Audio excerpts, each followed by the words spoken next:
Hi friends, आज मु आसी जाइछि मो सांग मानक सहित कोलंबो रे थिबा गोटे छोटिया मंदिर को। चलंतु भीतर को जिबा। आमे एबे आसिलु हेरी। देखंतु बाहर मंदिर एते सुंदर देखा जाउछि।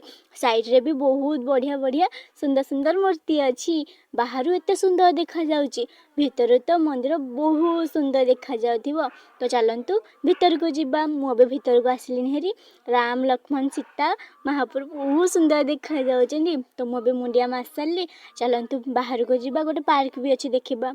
तो मु मंदिरटा बहुत भलो भाबे टिके देखाई दोछि। तो चलंतु एबे जिबा पार्क आडे। माने एमिति रास्ता ही के अछि, बहुत सुंदर डिजाइन भी करछनी। एडी रील भी करले बहुत भलो देखा जिवो। गोटे बुद्धंक मूर्ति भी अछि, चलंतु देखिबा। देखंतु बुद्धंक मूर्ति भी बहुत सुंदर देखा जाउछि। पछपटे गोटे सीढ़ी भी देखा जाउछि। सीढ़ी ऊपर को जिबा चल। एबे मु टिके भलो से देखाई दोछि। ए पछपटे सीढ़ी अछि जिबाको ऊपर को।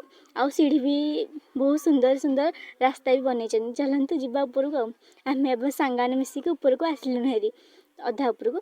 तो आमे एबे आसिलु हेरी। देखंतु व्यूटा बहुत सुंदर देखा जाउछि ना, बहुत सुंदर देखा जाउछि। तो चलंतु आज रा ब्लॉग एतिकी। पुणी देखा बा अन्य एक ब्लॉग रे। रहूछि नमस्कार, राधे राधे।